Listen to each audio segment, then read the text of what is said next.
Senator Honasan. Thank you, Madam Chair. Madam Chair, before I proceed, may I humbly submit for your consideration some liberality in the application of the rules, the time, in as far as laying the premise for our questions. And the strict application of this rule in as far as the actual time that the questions are asked. Because, Madam Chair, I believe that the questions, if not equally important as the answers, are more important than the answers, because this is an opportunity for us to respond to or to verify the answers for consistency, for truthfulness, and of course for its other implications. I just submit for your better judgment, Madam Chair. Yes, as long as the premise also is within reason, within reasonable time. I would like to give you as much time as possible, and but in the interest also of being able to cover as much as possible. But of course, we know you're an expert in this matter, so I know that you will be able to contribute much in your premise. So please go ahead, but with limits also, sir. Thank you, Madam Chair. Madam Chair, I will start with a premise that you yourself, Madam Chair, mentioned. Your reference to the documents or the records are precisely the reason why we requested for a submission to the committee of the intelligence packet, the project proposal, the operations plan, and the after operations plan, because these are all documented, signed, and this will allow the committee to pinpoint authority, responsibility, and possible accountability. I submit that as a starting point, Madam Chair. Let me address first Secretary Gasmin and Secretary Rojas. Secretary Mar and Secretary Bolts, magpapasintabi po ako sa inyo dahil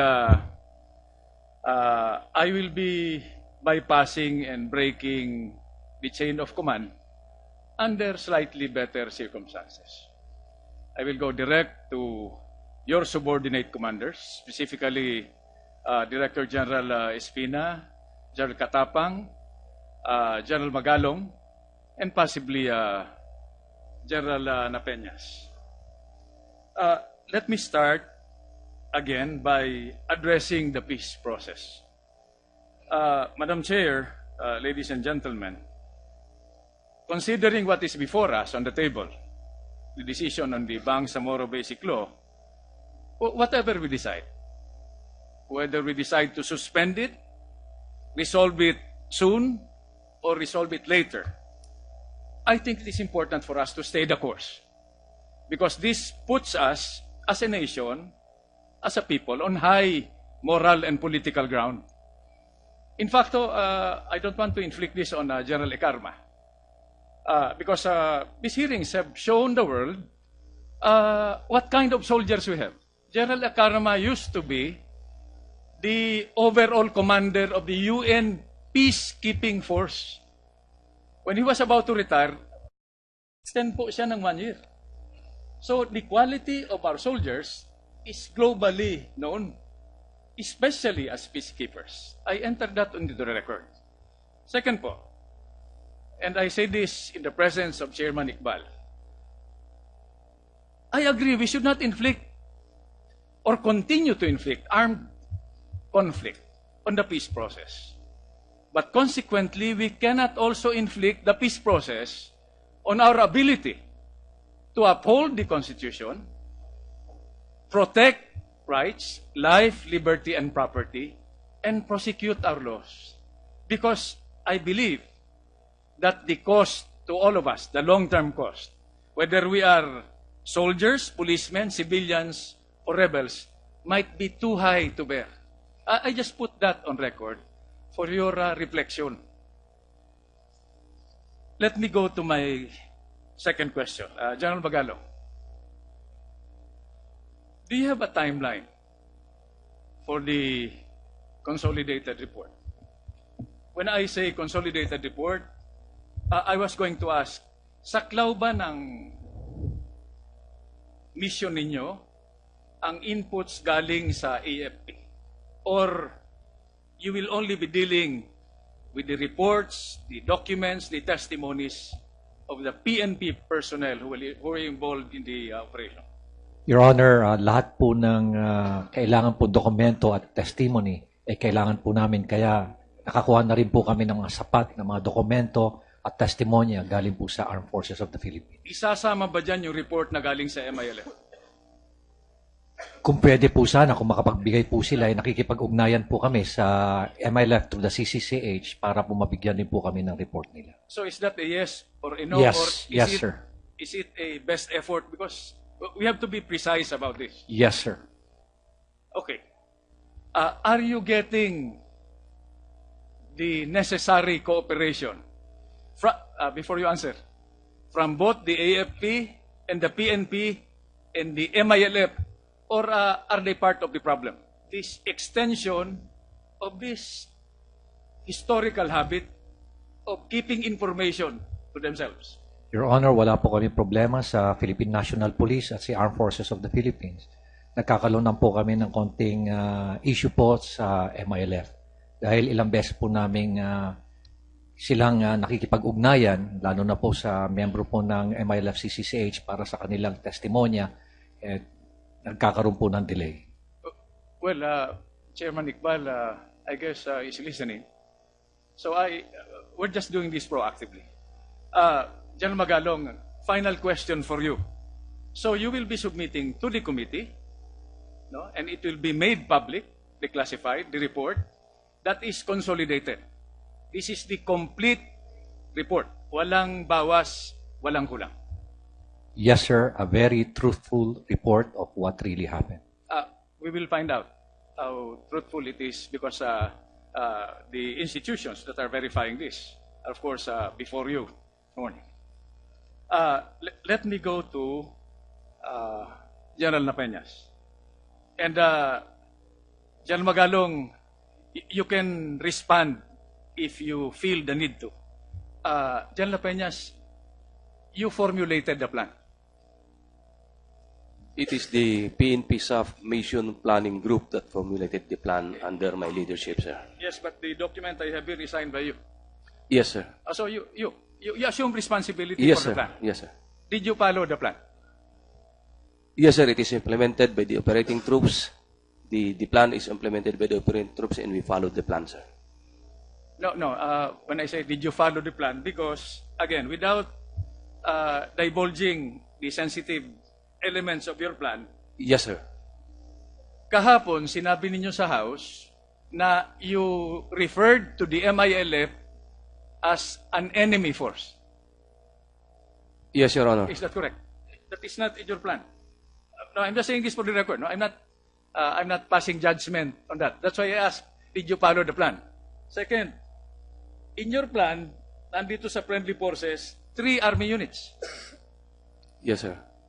So if these 3 army units were included in your plan, dapat inform yung commanders nila, hindi ba totoo? Yes, sir. So, no, yes or no na lang ito, no? Para, Leo, do not get me wrong, I'm not putting you on the spot. I'm not going headhunting here. So, I'm just asking, you follow your plan. So, based on your answers, and I am looking at your plan now, provided by the BOI, no? The plan was not followed. Fair statement? Yes, sir. Okay.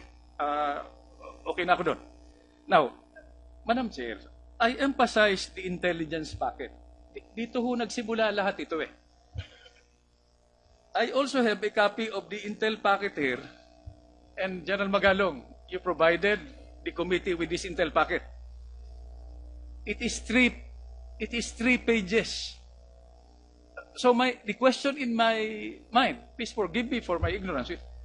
We used a 3-page document, unless you tell me now documents are forthcoming, no? To plan an operation that resulted, of course, depending on where you sit, mission accomplished, but I will have something to say about that also, no? Mission accomplished at what cost?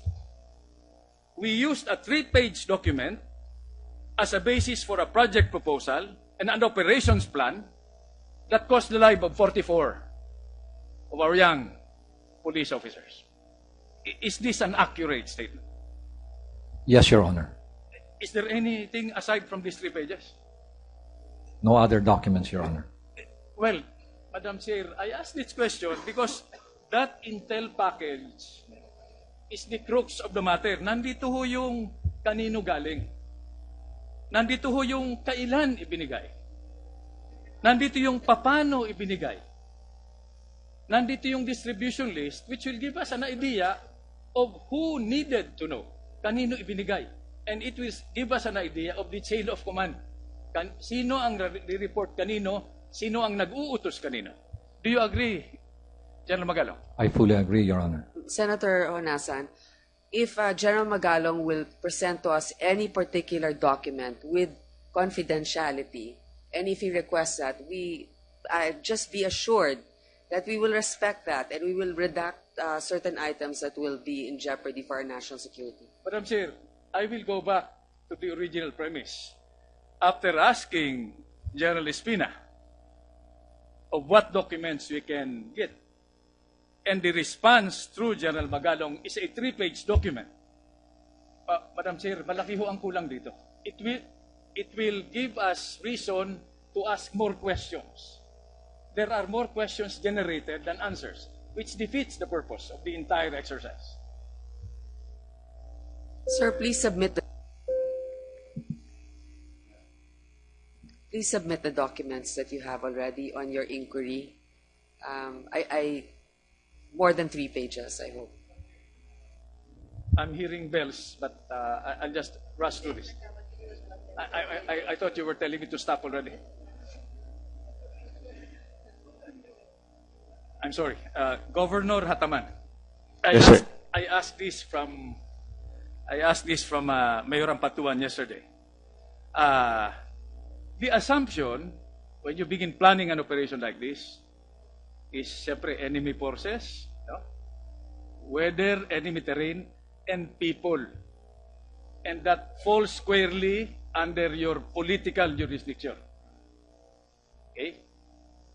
And the assumption now in the minds of all of us is that that area, no, has a solid mass base for all the operating groups. Is that a fair statement? Actually, sir, ang masasagot ko dyan, definitely may MILF. Definitely merong BIFF. And at the same time, I'm sure din ang Mamasapano, meron din 5-8 armed groups. Totoo yan. So, which brings me to the question. How much control as governor of the ARMM do you have over the area in terms of support for the legitimate government in that area? I'm talking about the national government which you represent. Are they supportive to government? Are they against the government? Are they neutral? At lagi na lang nagiging biktima nitong crossfire. Ito ang mabigat dito, as you said, di ba? Okay lang yung combatants na tamaan. Kasama yan sa job description. I'm not saying okay lang yung namatayan tayo ng 44, no? Don't get me wrong. Pero yung toll on civilians, lives, liberty, and property. Okay, let's get a statement from you of how much effective control you have over that area. By the way, Governor, there is no right or wrong answer, no? I'm just asking for a straightforward assessment. Sir, ibigay ko lang po yung setup ng government from regional government down to barangay level. I am at the regional government as the regional governor of the autonomous region. Then after that, we have still the provincial governor. That is Governor Toto Mangadodato. Okay. Second, the mayor. Oh, He yung was barangay here. captain. Then yung barangay captain. Okay. So, Ang masasabi ko ho dyan, meron tayong mga government services at malawak-lawak yung civilian population dyan sa area na yan. Governor, please forgive me, no? You can actually include this in your reports dahil may report naman kayong sinusubmit sa DILG, di ba? Yeah, Pero actually, what we need for the information of the Filipino people is an assessment of that area. Is it generally, may center line tayo, pro-government, anti-government, neutral, or victims? One word.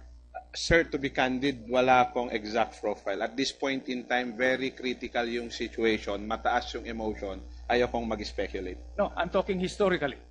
That led to this incident. Hindi ito nangyari on January 25 lang. Ha?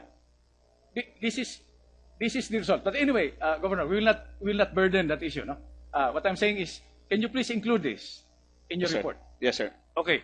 We're also talking about a populace that has total mastery of the terrain. Correct? Diyan sila naglaro nung bata pa sila, di ba? Alam nila, bawat ilog, bawat bato, bawat tanim ng mais. Okay, please incorporate that lang. Okay. Let me go, Madam Chair, to General Espina. General Espina, you are still the OIC. Yes, Your Honor. Okay. Are there ongoing hot pursuit operations? To serve the remaining warrants of arrest for those who escaped? Sir, may I... Oh, okay. Yes, sir. So, classified. Kung classified ba o hindi? Sir, saying yes or no would reveal Okay. intent. So, Secretary Mar, I will accept that. Why do I ask this question? I saw you yesterday in the House hearing. I have an idea of how you feel. You know how to honor these dead heroes of ours? You pursue relentlessly. In fact, you talk to your mista, with your permission, Secretary Volz, Secretary Mar. You talk to your mista, Greg Katapang, and tell them that anybody, any group, and I say this in front of Chairman Iqbal, who stands in the way of the serving of the warrant of arrest and to go after those who mutilated our soldiers will face the combined force of the AFP and the PNP. That's how to honor them. That's the first step. Yes, sir. The second step, by the way, Secretary Mar, Secretary Bolts, this is not an order. This is just a suggestion. Advice. In the long term, even after you have long retired, but do not be in a hurry to die because you have nothing to report to R44. No? We'll be waiting for you there. You talk to your mista. In fact, most of you are classmates here. No? You talk to them. This must be your advocacy. This must be part of your turnover of command to your successors.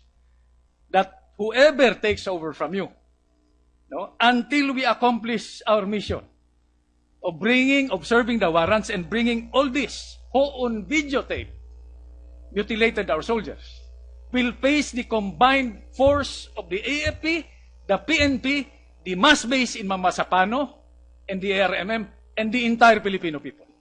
That is unity of command and principle of objective.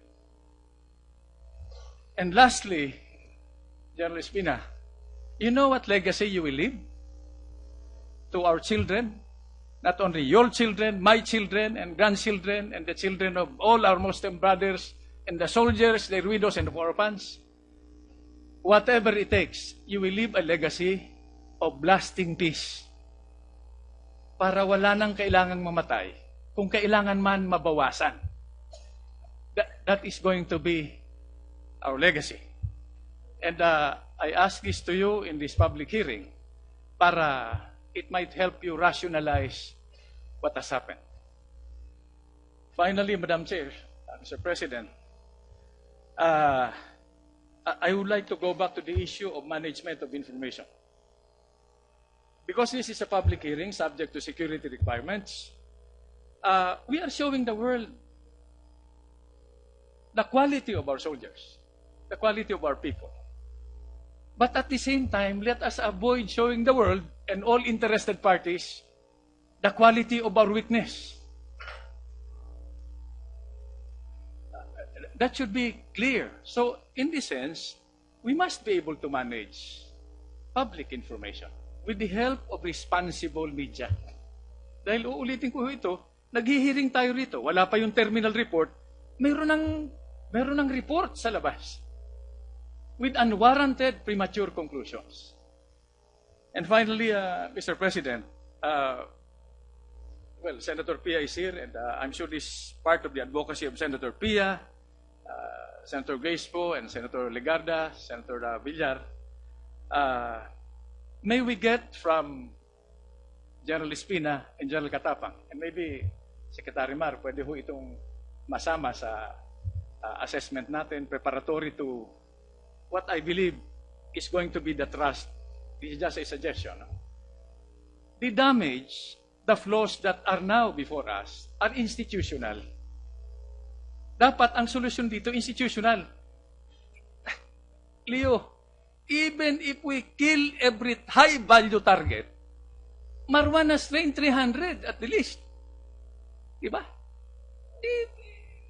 Di bali bombing did not prevent 9/11 or vice versa. Diba? How do you fight an idea for terrorism? You fight it with a better idea. Protect life, liberty, and property, uphold the Constitution, and serve under one flag and under one republic. Kaya nga may peace process. Narinig ko sina Chairman Iqbal. Diba? We are Filipinos. Kaya lang inapinin nyo kami. That's a legitimate revolutionary statement. No, but as long as we accept that we exist, we live under the same, in the same country, no?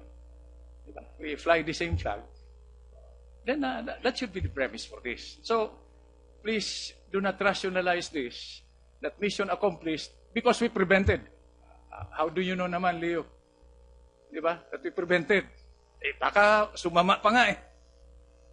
Diba? So, I'm just saying this. So, back to Secretary Mar and Secretary Gasmin and General Espina and General Katapang, can we request proactively a report, whatever we have in the database, on how we are institutionally attending to the widows and orphans, beyond the press releases and the fundraising, so that we will know exactly not how many thousands of pesos we have spent for them, but how we have furnished, no, we have attended to their education, to food, clothing, shelter, and their future. Maraming salamat po. Thank you, Mr. President. Thank you, Senator Honasan. Our chair had to temporarily attend to some urgent matter. She has requested me to preside temporarily. Next on the list after Senator Honasan is Senator Jayvee. Ejercito. Thank you, Mr. President. Good morning, everybody. Before I go into the questions, allow me, Mr. President, just to make it clear, no? Especially that eminent chair to the panel, Iqbal, is here, that I'm one of those who initially withdrew as co-author of the Bangsamoro Basic Law, well, because of the incident. But this does not make me an anti-Muslim. I just want to clear it, Mr. President, in the presence of Chairman Iqbal, who is here. In fact, Mr. President, there in Green Hills, we have proven that Muslims and Christians can coexist and, in fact, harmoniously work together. And I would say that one of the major contributors to the economic miracle that we experienced in San Juan when I was mayor was because of the Muslim and Christian traders in San Juan, in Green Hills. Well, in fact, I would say that we have helped a lot. I'm sure that Governor Hataman would attest that a lot of Muslim traders have really improved their lives, no, through the years, through our support and through our cooperation. Minsan nga nagkaroon, Mr. President, I know that you're aware of this, that they wanted to establish a mosque in the Green Hills area, which became controversial. In fact, one of the editors of a major daily vehemently opposed this, but I fought for this because that's how we value our Muslim brothers. Just to be clear, Mr. President. I'd just like to ask any from the AFP chain of command, General Katapang or whoever, the division commanders could answer this. Continuing, no, with the questioning a while ago, there was a serious situation already happening in the morning. And you were already aware and you were already advised as early as 6 a.m. The President was there in Zamboanga around 10 o'clock. Ang tanong ko lang ho, there was a serious situation kasi yung sabi niyo ho kanina, Jalgatapang, ang inyo pong concentration doon sa bombing, no? Na 2 ang namatay, 3 po ang nasugatan. Dito po, that's why I call it serious. 4 o kung at that time siguro o 11 o 10 ang namamatay ng SAF commandos. Bakit hindi niyo sinabi kay Code 1, ang ating Commander-in-Chief, na dapat malaman niya dahil ito po ay serious situation? Mr. President, Your Honor, at that time na nag-text po si Director Purisima o Director General Purisima, wala pa pong casualty report na natanggap. Ang sabi niya lang po kung pwedeng ma-assist sila. And then, mga bandang 3:00 ng hapon na po dumating yung mga information na malaki na po yung damage. At nung pumunta kami, nung nag-meeting na kami, after ng hapon, doon na po lumabas yung usapan na malaki na po yung damage. Kaya sa umaga po, hindi ko po minarapat na impormahan ng ating presidente dahil alam ko ang pagpunta niya doon para ayusin ang problema po sa Zamboanga, Your Honor. So, General, you mean to say that you only informed the Commander-in-Chief when the casualty already, the reports of that there was already a big casualty nung ongoing operation, hindi nyo pinarating. Considering that this is already I would say that I consider this a serious situation already. Mr. President, Your Honor, I never informed the President. Bigla na lang po itong lumabas na usapan kasi nga po si Jel Guerrero nagre-report na po nung hapon na yon, and then doon na po, wala pong hindi ko talaga po, sa totoo, hindi ko na-inform ang ating Pangulo. Anyway, we'll take your word for that, but parang mahirap po kasi paniwalaan, Mr. President, na the Commander-Chief was left in the dark in a situation like this. Lumalabas ho na ang AFP ay halos 12 oras, no, bago nakatugon o nakasaklolo. You were informed around 6 a.m. at yung unang putok ng phosphorus, white phosphorus, happened at around 5:30. Hindi ho ba ang AFP, SOP, na meron ho kayong Special Reaction Unit, Rapid Deployment Force, especially in an area na masasabi nating trouble area, potential trouble area, di ho ba dapat naka-position o pre-position sila? At any time, kahit na meron tayong ongoing peace process, wag naman tayong magpapakampante. Kung meron nga, if kaya nga may SRU, meron rapid deployment, if something goes wrong, dapat sa isang tawag pa lang, naka-deploy kagad. Ano po ang nangyari? Mr. President, Your Honor, 7:15, nag-usap-usap na po yung mga PNP, AFP forces. 7:28, may courses of action na po na ginagawa. At ibibigay ko po, with your permission, si General Pangilinan kung ano na po yung mga succeeding actions na ginawa. Sige po, General Pangilinan. I understand, no? Ayoko pa ulit-ulit. Narinig ko na rin yan. Kaya lang sinasabi nyo kasi, it takes time, yung coordination, wala. It takes time to prepare, alamin yung mga grades, pero pinadala na yung grade coordinates. Halimbawa lang, hypothetical to, halimbawa may external tayong kalaban. Halimbawa, Malaysia. 12 hours, baka nakarating na sa Maynila bago tayo nakareact. Please. Mr. President, Your Honors. Yes, General Pangilinan. Magandang umaga po. Wala pong katotohanan na kami ay late nag-react. In fact, nung malaman po namin ng information and was even advised by my immediate commander to provide support, ang akin pong mga ground commander immediately. Una po ay sinecure nila yung tinatawag nating MSR. Means, yun po ang ating mga kalsada na kung saan ay dumadaan po ang ating mga commuters, at the same time, yun din po yung daan patungo doon sa area of incident. At kanina po, nabanggit na yun daw pong commander ng, o deputy commander ng SAF ay nagpunta doon sa headquarters ng brigade by 7:15. Gusto ko lang po i-correct. He did not go there nang walang dahilan. He was asked. He was asked by the brigade commander to come to the brigade for him to provide briefing on the conduct of their operation. So yun po ay nangyari at after ng briefing, that's the time that the brigade commander on the ground at least ay nagkaroon siya ng initial information on what was going on. And from there, siya po ay nag-task organize ng puwersa at nagplano kung paano po ipoprovide ang reinforcement. And by 09:20 or 9:20 in the morning, ang ating pong sundalo ay nando na po sa incident area at nag-provide na po ng reinforcement. Nabanggit nyo na rin po. Anong oras po ito ulit, General Pangilinan? 09:30 po, 09:20 po. 9:30. 09:20 or 9:20 in the morning, nando na po ang ating sundalo, nag-provide na po ng reinforcement. Now, nabanggit nyo po yung artillery. Sa pagpapaputok po o paggamit ng ating artillery, there are 3. Alam ko na ho yun. General, ayoko na hong ulitin nyo. No? Sayang po ang oras.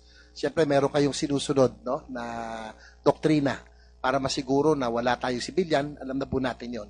Pero gusto ko lang siguro, so to cut you short, General Napeñas, if you may, when was the last communication that you had with your last surviving SAF commando, yung sa 55th?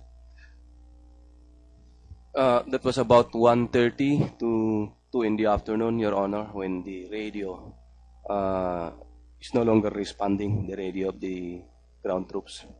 So sa palagay nyo ba kung halimbawa lang naaga-aga ng konti ang artillery support, may pag-asa bang mabuhay ang ilan sa kanila? Yan ang kasi parang gano'n ang ini-imply nyo no? Na medyo yung hinanakit nyo ay medyo napatagal. General, Napeñas? Kayo po. I can only compare what happened in the afternoon, Your Honor. Because in the afternoon, when we requested for the artillery fire about 5:30, and it was given about 5:48 in the afternoon,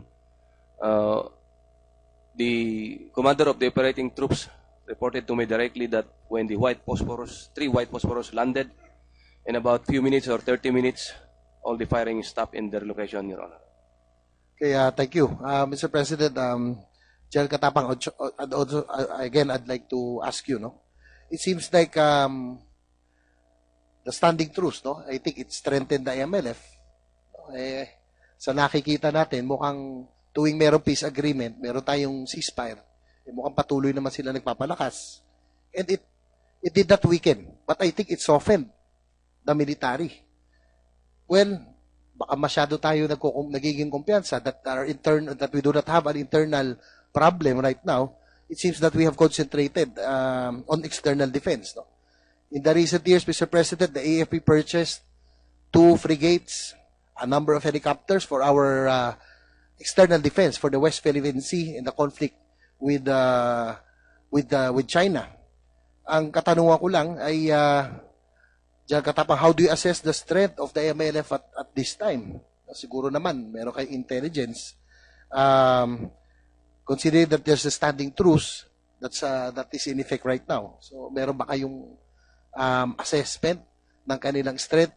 Mula nung nagkaroon tayo nung pinag-uusapan natin ng BBL, we have a standing truce, Mr. President. I just want to know if the MILF continued its recruitment, kung patuloy sila nagpalakas, or kung talagang seryoso sila sa ating peace agreement, dahan-dahan sana, nag-scale down na sila ng kanilang pupuwersa. Diyan Katapang? Mr. President, Your Honor, as of now, the MILF forces are about more than 7,000.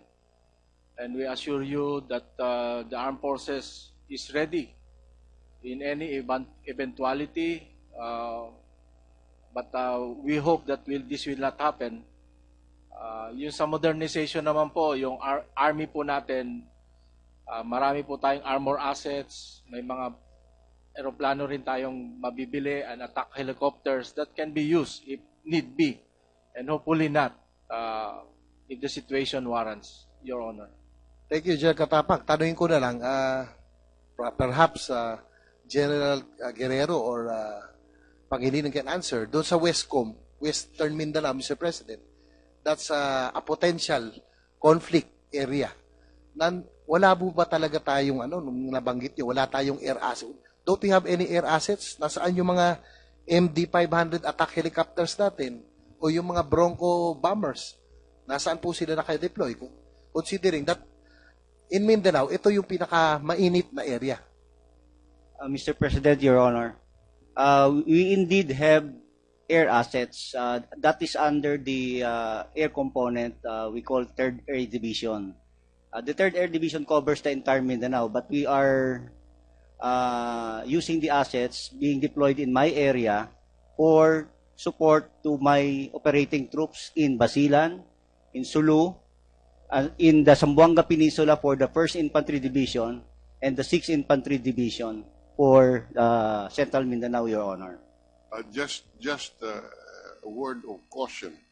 You know, these are, from where I sit, issues where our assets are located, etc. I'm not very comfortable that this can be revealed publicly, but it has already been revealed. So I would caution our armed forces, our resource persons, to use your discretion, because this committee is very responsible. If you invoke that this involves national security, say so, and we will sustain your position that we should not reveal this. And I'm sure the senator asking the question would understand. But the way it has been happening, you're so free to answer the questions, and sometimes my attention has been called. But I would like to think that we ask the questions, we did not know what the answers are, and it should be the resource persons who should tell us if they feel that this involves in national security. Just a word of caution, General. I submit, Mr. President, and we would understand, and we will have an executive session in case there are matters of security. So just say so, and we would understand. Thank you. Secretary Deles,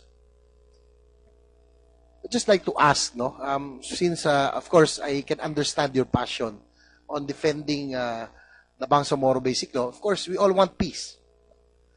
On which road we would want to take, which direction, probably we differ. But ang tanong ko lang ho sa inyo ay there's a number of violations that have been committed already since we are a standing peace agreement. Unang-una ho, Secretary Deles, tanong ko lang sa inyo, ang pagkupkup ba ng mga terorista, gaya nila Marwan at Usman, ng MILF, ay hindi ba violation ito ng ating pong guidelines? Yes, Your Honor, yung pagkukup ng any terrorist or criminal element, at lalo na pag pinasabihan na sila na talagang may criminal na interesado ang gobyerno, that is a violation, Your Honor. Maraming salamat.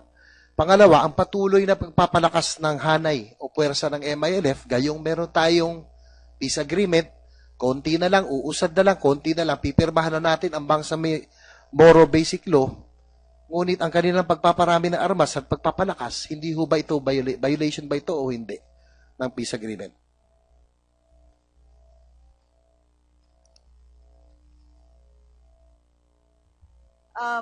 Your Honor, it is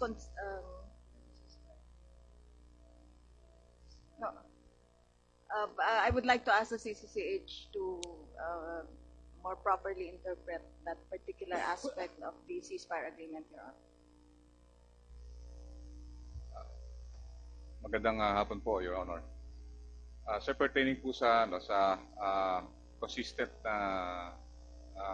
training report, we are validating it, and then just in case that the unit that have seen that training has already been conducted, they will write a protest to us, and then they will convey to the counterpart that there is an ongoing training, and most of the time the training that we saw is more on the political building political building mechanism in preparation for the normalization, sir. Thank you, General Alvarez. Just for your information, I had the chance, Mr. President, I had the chance to talk to one of the survivors, SAF survivors, no? And they said that the amount of gunfire, ito po yung description lang, overwhelming that they received. So, ibig sabihin, yung dami ng bala at yung sophisticated weapons na gamit po ng MILF ay talagang overwhelming. And there have been reports, Mr. President, I hope that you would look into this, General Alvarez, that they already have a arms manufacturing inside the MILF controlled areas. So kung sakasakali, Mr. President, mukhang ang panig ng pamalaan ay ginagampanan yung ating pong panig para matuloy ang peace process. Mukhang yung kabilang side ay mukhang questionable. Thank you, General. A few more points, Mr. President. Just like to take advantage of the presence of I hope we can wind up. of course, just 2 points, Mr. President, of MILF Chair of the Peace Panel, Iqbal. Chairman Iqbal, what do you mean that not unless the BBL is passed, the MILF remains to be a revolutionary organization?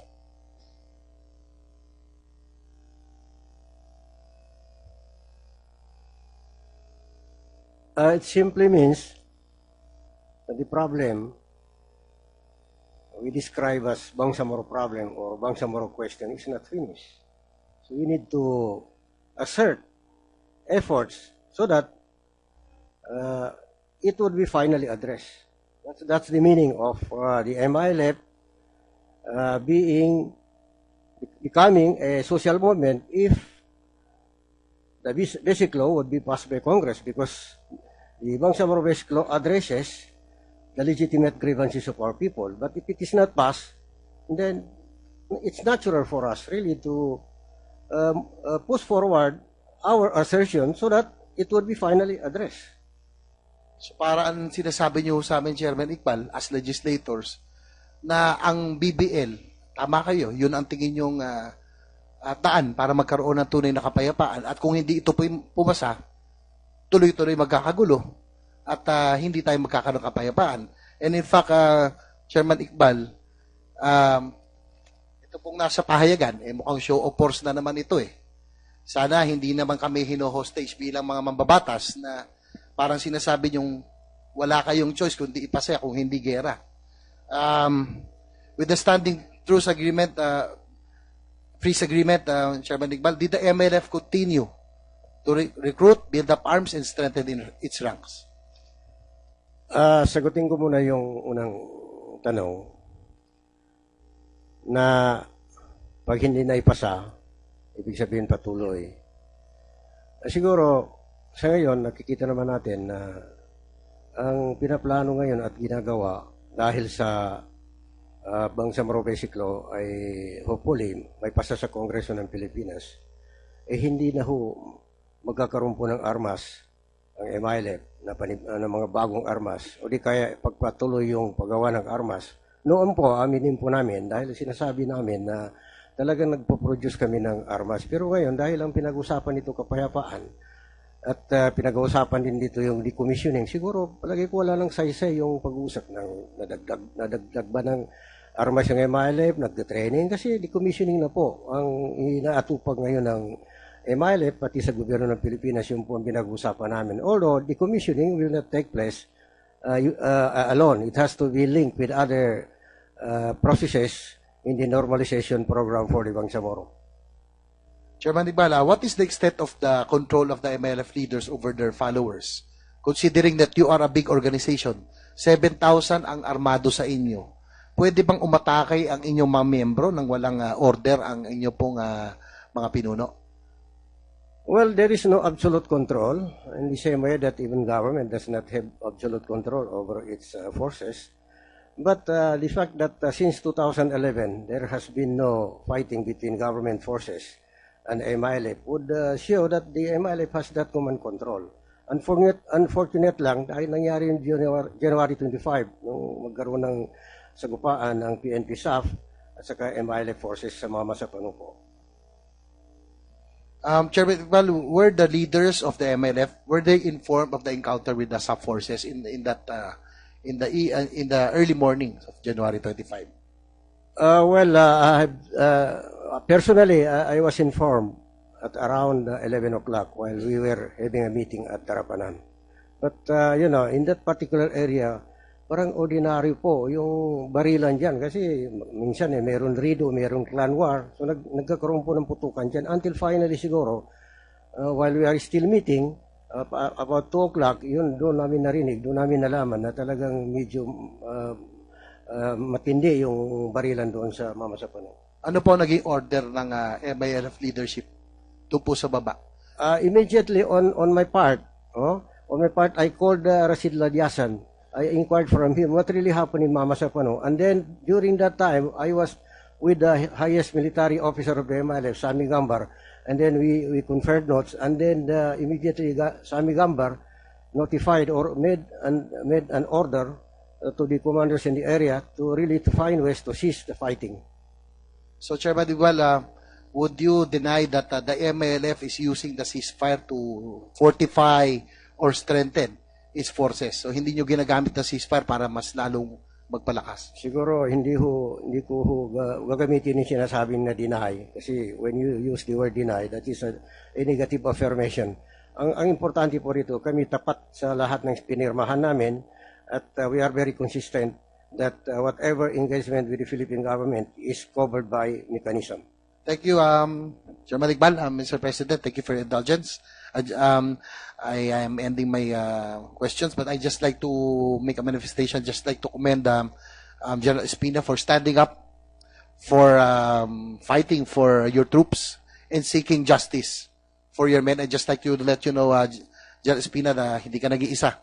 Gaya ng buong sambayanan na Mr. President, tayo ay naghihintay din ng mga kasagutan. Thank you very much, Mr. President. Thank you very much, Senator Ejercito. Specifically, Director General Espina, General Katapang, General Magalong, and possibly General Napeñas.